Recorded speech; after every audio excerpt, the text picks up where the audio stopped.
In the arid highlands of southern Turkey, archaeologists have uncovered a secret that is shattering our understanding of prehistory. On a hill called Gobekli Tepe, they found massive stone pillars arranged in circles, the remains of an ancient structure so old it predates Stonehenge by over 6,000 years, and the pyramids by more than 7,000. This remarkable site was built nearly 12,000 years ago by prehistoric people, making it the oldest monumental construction ever discovered. The sheer age and scale of Gobekli Tepe have experts astonished, as it rewrites the story of how civilization began. At Gobekli Tepe, ring after ring of T-shaped megaliths emerge from the earth, revealing an unexpected sophistication in the Stone Age. Each circular enclosure contains two towering central pillars encircled by smaller standing stones. Some of these limestone pillars are 5.5 meters tall and weigh up to 10 tons, yet they were erected by people who had no metal tools or wheeled carts. They likely dragged these enormous stones from a nearby quarry, using only human effort, since beasts of burden and wheeled vehicles did not yet exist. Even more astonishing are the intricate carvings. Ferocious lions, scorpions, foxes, vultures, and other animals peer from the pillars in relief. These images seem to tell a story or serve a ritual purpose now lost to time. That such artistry and monument building was achieved by hunter-gatherers in 9600 BC shocks archaeologists. It had long been assumed that only after farming did humans construct temples and cities. But this site shows the opposite. A community of hunter-gatherers came together to build a massive ceremonial center well before the era of agriculture or written language. In other words, culture, the sharing of complex spiritual or social ideas, was taking root even while people were still living off wild plants and game. In fact, at the end of the last ice age, this region was far greener than today, more like a fertile oasis than a desert, which would have made Gobekli Tepe an attractive meeting place for mobile groups. Some archaeologists even speculate that the desire to gather for worship or feasts at places like Gobekli Tepe spurred early people to start cultivating crops and domesticating animals, essentially kick-starting civilization. The discovery of Gobekli Tepe is as fascinating as the site itself. In the mid-1990s, German archaeologist Klaus Schmidt began excavating the hill and soon realized he had uncovered something extraordinary. He called Gobekli Tepe the world's oldest temple and described it as a cathedral on a hill where ancient people converged for ritual gatherings. Schmidt believed no one lived there permanently. No houses or hearths were found, indicating it was a pilgrimage center rather than a village. However, more recent excavations have uncovered domestic traces like hearths and small buildings near the stone circles. This suggests a base camp or settlement may have existed alongside the ceremonial enclosures, possibly housing the priests or workers who maintained this sacred place. The T-shaped pillars are not just abstract stones. They have human-like arms and hands carved along their sides, as if each pillar represents a giant stone guardian. On their broad faces are carved animals that might have served as spiritual symbols or clan totems. Each enclosure even seems to emphasize a particular creature, snakes in one, foxes in another, hinting that different groups had their own totem animal for each circle. We can only imagine the ceremonies that took place here, with firelight dancing across the pillars and the carved beasts seeming to come alive in the flickering shadows. Even from above, it's clear that only a fraction of Gobekli Tepe has been excavated so far. Archaeologists estimate that at least 20 stone enclosures exist across this hilltop, though only a handful have been excavated to date. Yet this site has barely begun to reveal its secrets. Only about 5% of Gobekli Tepe has been excavated so far, and surveys show dozens more stone circles still buried underground. Each excavation season could unveil a new piece of this prehistoric puzzle. Archaeologists have even found giant stone vats that may have been used to brew beer, evidence that large feasts were part of the gatherings here. One research team suggested that certain pillar symbols function as an astronomical calendar, possibly recording a comet strike around 10,150 BC. If true, that would be the oldest known record of a cosmic event in human history. Gobekli Tepe stands out as a landmark in the human story. It is one of the first great constructions humans ever built, a testament to creative cooperation at the dawn of civilization. Long before the pharaohs or the builders of Stonehenge, people with stone tools and a shared dream raised massive pillars to the sky on this hill. In the silent stone circles of Gobekli Tepe, we glimpse a pivotal moment, when humans began coming together not just to survive, but to worship and create. It's a humbling reminder that the roots of culture run far deeper than we once suspected, and that this ancient hilltop temple, older than anyone ever imagined, still has many thrilling stories left to tell about humanity's earliest chapters. While the scorching desert winds whispered secrets of the world's first human structure, they weren't the only ones hiding a forgotten marvel. Deep within the tangled green heart of Southeast Asia, scientists have uncovered something just as astonishing, an ancient structure in the Cambodian jungle that no one ever expected to find. For hundreds of years, the Angkor Wat was abandoned in a dense forest, a jungle. The scale of the ancient remains of Angkor Wat are 500 times larger than the pyramids. It is more difficult to construct the remains of Angkor Wat than to construct Los Angeles of the United States again. The Khmer Empire, known for its remarkable architectural achievements and extensive territorial reach, has been further illuminated by modern lidar technology. This advanced tool has allowed archaeologists to peer beneath the dense jungle canopy, uncovering hidden aspects of this ancient civilization. And that is the center of the Khmer Empire, right there. That's the area that we're going to be looking at. Two significant sites, Angkor and Mahendraparvata, have been the focus of extensive lidar surveys, revealing a wealth of previously unknown details about the empire's urban planning, water management, and agricultural practices. The Khmer Empire, particularly its epicenter at Angkor, has long been renowned for its architectural grandeur and sophisticated infrastructure. The advent of lidar technology has provided unprecedented insights into the scale and complexity of Angkor's urban sprawl, water management systems, and extensive road networks. These discoveries have significantly expanded our understanding of this ancient civilization, uncovering a host of new details about its construction methods, architectural styles, and the logistical prowess required to build such an expansive empire. The prehistory of this place, at least of Cambodia, is not well known.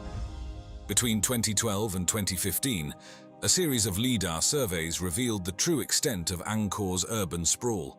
These surveys covered over 1,000 square kilometers, extending far beyond the well-known temple complexes of Angkor Wat and Angkor Thom. The detailed scans unveiled a densely populated urban environment with a highly organized grid-like pattern, showcasing the empire's sophisticated urban planning. The scans uncovered thousands of previously unknown residential areas, each consisting of houses, courtyards, and urban blocks. These residential zones were systematically arranged, reflecting a high degree of planning and social organization. Each household likely included wooden structures built on stilts, which have since decayed, leaving only the foundations visible through lidar. These homes were complemented by communal spaces and agricultural plots, indicating a well-balanced urban lifestyle. Angkor was revealed to be a hydraulic city, featuring an intricate network of canals, reservoirs known as barrays, and moats. These systems were crucial for irrigation, flood control, and sustaining the urban population. The network of water management structures showcased the Khmer Empire's engineering expertise, with meticulously designed channels ensuring efficient water distribution and management. Archaeologists don't know the truth of Earth history. It is just that they keep on making noise. The West Baray, one of the largest man-made reservoirs in the world, measures approximately 8 kilometers long and about 2 kilometers wide, with a capacity of around 50 million cubic meters. It played a pivotal role in Angkor's water management system. The East Baray, slightly smaller but equally impressive, was similarly designed to manage water resources efficiently. These barrays not only served practical purposes, but also held significant religious and symbolic meanings. The construction of these waterworks involved elaborate spillways, dikes, and water channels. The spillways were engineered to manage water flow during the rainy season, preventing floods and ensuring a stable water supply year-round.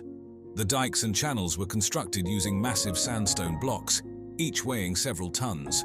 These blocks were quarried from the Kulen Mountains, approximately 40 kilometers away, and transported to Angkor through a combination of riverine and overland routes. Lidar technology has also revealed a network of ancient highways radiating from Angkor, connecting it to other major centers within the Khmer Empire. These roads were meticulously planned and constructed, reflecting the empire's emphasis on connectivity and control. Lined with rest stops and administrative outposts, these highways facilitated travel and communication across the empire. Some outposts included large structures, possibly serving as storage or garrison facilities, indicating their importance in maintaining the empire's cohesion. The discovery of raised causeways highlighted the advanced construction techniques employed by Khmer builders. These causeways, often several kilometers long, were elevated to remain functional during the monsoon season. Lidar scans also uncovered numerous previously unknown temples and structures, some buried under centuries of vegetation. This area became Indianized at this point. Indian patriots claimed that this was actually Greater India. These discoveries included both small shrines and large temple complexes, enhancing the already rich religious landscape of Angkor. Among the newly discovered structures were small shrines with intricate carvings and large temples with multiple sanctuaries, reflecting the diverse architectural styles and religious practices of the Khmer Empire. Detailed mapping of remote temple sites like Bante Khmer revealed intricate bas-reliefs and hidden chambers.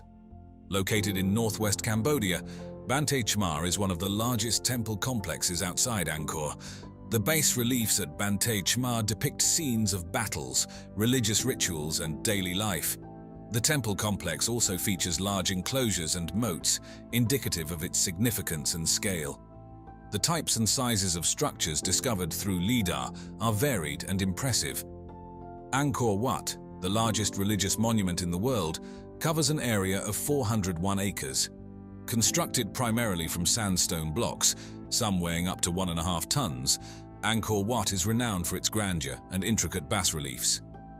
Bayon Temple, known for its enigmatic smiling faces, features 54 towers adorned with 216 stone faces. The temple's complex structure includes numerous galleries and chambers, constructed using massive stone blocks. Ta Prohm, famous for the intertwining roots of large trees enveloping the temple ruins, exemplifies the blend of nature and architecture. This temple complex is extensive, with multiple courtyards and corridors, creating a sense of discovery and enchantment. The lidar scans also revealed the layout of residential and administrative buildings. Although the wooden structures have decayed, their stone foundations show the layout of residential areas. These houses were built on stilts to protect against flooding and pests. Along the highways, several large buildings likely served as administrative centers. Constructed with laterite and sandstone, these buildings featured multiple rooms and storage areas, highlighting their multifunctional use. Stone blocks used in these constructions were primarily sourced from the Kulen Mountains. Sandstone blocks, the primary material for temple construction, were transported to Angkor using a combination of river and land routes. Some of these blocks weighed as much as 1.5 tons. Laterite blocks, used primarily for foundation work and less visible structures, were sourced locally. Their porous nature made them easier to work with, though they were less durable than sandstone. In 2012, archaeologists using lidar technology rediscovered Mahendraparvata, one of the first major capitals of the Khmer Empire. This city, situated on Phnom Kulen Mountain, predates the famous Angkor Wat and offers a glimpse into the formative years of Khmer urban development. The lidar scans covered the dense jungle canopy, uncovering the hidden city and providing a comprehensive map of its layout. The city featured a grid pattern with clearly defined residential areas, public buildings, temples, and roads. The scans uncovered thousands of structures, including residential homes, administrative buildings, and religious complexes, illustrating the complexity and sophistication of the city's planning. Numerous temples, many dating back to the early 9th century, were discovered beneath thick jungle foliage. These temples provided valuable insights into the religious practices and architectural styles of the early Khmer Empire. Among the notable discoveries were Prasat O Paong and Prasat Damre Krab, which featured unique carvings and architectural elements, showcasing the artistic and religious fervor of the period. The discovery of causeways and bridges demonstrated the advanced engineering capabilities of the Khmer builders. These structures allowed for efficient transportation across challenging terrains, including rivers and valleys. The causeways were often elevated and lined with laterite and sandstone blocks, ensuring their stability and longevity even during the rainy season. The lidar scans revealed large-scale agricultural terraces on the slopes of Phnom Kulen Mountain. These terraces were used for rice cultivation and other crops, demonstrating sophisticated agricultural techniques that supported a large population. The terraces were meticulously constructed to manage water flow and prevent soil erosion, indicating a deep understanding of agronomy and environmental management. The presence of reservoirs and channels indicated a complex water management system designed to irrigate the terraced fields and manage seasonal water flow. These systems were essential for sustaining agriculture in the mountainous terrain. The reservoirs, known as barays, were strategically placed to collect and distribute water, ensuring a stable supply throughout the year.